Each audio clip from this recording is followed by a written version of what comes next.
आता हे शेंग पहा, 1 2 3 4 5 5 दाणी पूर्णपणे हे शेंग आहे.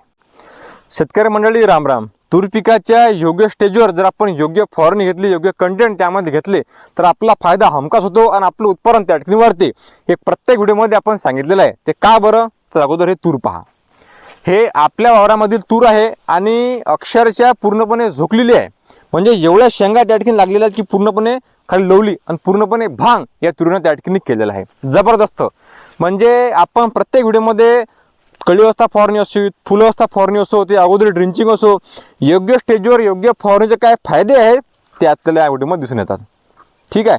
आता संपूर्ण पद्धतीनं तूर जर पाहिली तर याच पद्धतीनं बसलेली आहे आणि पूर्णपणे हे थोडं अर्ली वाण आहे. पूर्णपणे शेंग अवस्थेमध्ये तूर आलेली आहे आणि 5 दाणी शेंग त्या ठिकाणी यामध्ये आहे. आता हे जे तूर आहे याची लागवड आपण बेडवर केलेली आहे. म्हणजे हे जे 2 तास आहेत याचं अंतर आहे 8 फूट आणि आपण बेड केलेले होते आणि या बेडवर आपण टोकनयंत्रा सहाय्याने हे तूर जे हे पेरली होती. शेतकरी बंधूंनो, अतिशय एवढा जबरदस्त प्लॉट कमी खर्चामध्ये या ठिकाणी आपण डेव्हलप केलेला आहे. म्हणजे याला फक्त आपण एकच वेळ त्या ठिकाणी खत दिलेलं आहे आणि 3 फवारणी घेतलेल्या आहे. एक शेवटी, आता एक चौथी शेवटची फवारणी हे शेंग अवस्थेवर आपल्याला घ्यायची आहे आणि या अवस्थेमध्ये आपण पाणी त्या ठिकाणी सोडणार आहे 1 ते 2 दिवसामध्ये. म्हणजे काय होणार आहे, हे जे कच्ची शेंग आहे हे पूर्णपणे परिपक्व होणार आहे आणि आपलं उत्पादन त्या ठिकाणी वाढणार आहे. आता हे शेंग पहा, 1 2 3 4 5 5 दाणी पूर्णपणे हे शेंग आहे. ठीक आहे. थोडंसं एक अर्ली वाण आहे आणि अशा पद्धतीनं संपूर्ण जे आपले तुरीचे प्लॉट आहेत हे आपण डेव्हलप केलेले आहेत. आता आपला चारूचा एक प्लॉट आहे तो सुद्धा आपण पुढच्या व्हिडिओमध्ये शेतकरी बंधूंना सांगणार आहे. त्यामध्ये आपण एक नवीन प्रयोग केलेला आहे. एकाच बेडवर आपण 2 तास लागवड केलेली आहे. म्हणजे पूर्णपणे हे आपण एका बेडवर 1 तास लावलेला आहे, ते या साईडला आणि त्या साईडला अशा 2 तास लावलेला आहे आणि तो सुद्धा खूप चांगला प्लॉट आपल्याला आहे. सध्या त्या वावरामध्ये आपलं पाणी चालू आहे म्हणून आतमध्ये आता जाता येत नाही, परंतु 2 ते 3 दिवसामध्ये तो सुद्धा प्लॉट आपण शेतकऱ्यांना दाखवू. तिसरा पण तुरीचा प्लॉट हा डेव्हलप केलेला आहे की बिना खताची तूर. तुम्ही बरोबर ऐकता, आपलं एक शेत आहे थोडंसं, त्यामध्ये बिना खताची त्या तुरीला आपण खत दिलेलं नाही सुरुवातीपासून ते आतापर्यंत. आणि त्याची काय अवस्था आहे ते आपण दाखवू 3 ते 4 दिवसानंतर. शेतीमध्ये काम करताना आणि शिक्षणाच्या भरोश्यावर जर आपण वेगळे वेगळे प्रयोग शेतीमध्ये केले तर आपला फायदा होतोच. आणि शेतकरी ज्यावेळेस प्रयोगशील होणार नाही त्यावेळेस आपलं उत्पादन त्या ठिकाणी वाढणार नाही. आता हे जे आपण प्रक्रिया केली, संपूर्णपणे माहिती घेतली, हे पुढच्यावर शेतकरी बांधवांना खूप फायदा होणार आहे. ठीक आहे ना.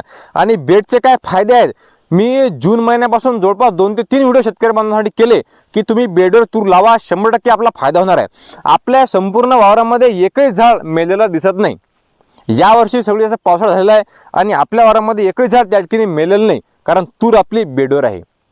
ठीक आहे. आणि जमिनीचं बेडचं अंतर वर असल्या कारणाने पाणी तिथपर्यंत पोहोचत नाही. संपूर्णपणे पाण्या निचरा जाय तो होऊन जाते. म्हणजे तूर बेडवर लावण्याचे काय फायदे आहेत, तूर लागवड कशी करावी, किती अंतरावर करावी, कळीवस्था फवारणी असो, फुलवस्था फवारणी असो किंवा तिसरी शेवटची फवारणी असो, हे सविस्तर माहिती आपण शेतकरी बांधवांना देत असतो व्हिडिओच्या माध्यमातून.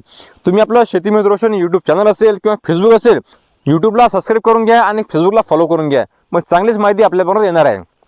शेतकरी बंधूंनो, तुरीची जर क्वालिटी पाहिली, हे पहा 1 मिनिट तुम्ही, हे पहा, हे एवढ्या शेंगदारणा एवढ्या शेंगा लागलेल्या आहेत की विशेष नाही पूर्णपणे. आणि शेंगा एवढ्या लागलेल्या आहेत की पूर्णपणे तुरीचा भांग पडलेला आहे. यासोबत याला आपण ड्रिंचिंग सुद्धा केल्या, 2 ड्रिंचिंग केल्या, ह्युमिक ॲसिडची आणि ट्रायकोडर्माची. त्यामुळे खूप चांगला आपला फायदा झाला. प्रत्येक शेतकरी बांधवांनी प्रयोग शेतीमध्ये करावे, त्यांना चांगली माहिती भेटावी, योग्य वेळी भेटावी, योग्य फवारणी भेटावी. ठीक आहे ना. कारण तूर हे असं एक पीक आहे की योग्य स्टेजवर योग्य फवारणी घेतली, योग्य घटक त्यामध्ये घेतले तर आपला फायदा 100% होतो. म्हणून तुम्ही सबस्क्राईब करून घ्या, फॉलो करून घ्या, कामाची माहिती आपल्याला भेटणार आहे. धन्यवाद. या व्हिडिओमध्ये आपण थांबणार आहेतच, परत भेटू नवीन व्हिडिओमध्ये नवीन माहिती घेऊन. आणि अशा पद्धतीनं जर तुरीचा प्लॉट बसला तर शेतकऱ्याला घरी जावं वाटत नाही, एवढं मन रमते या आपल्या शेतमावलीमध्ये. धन्यवाद. जय जवान, जय किसान.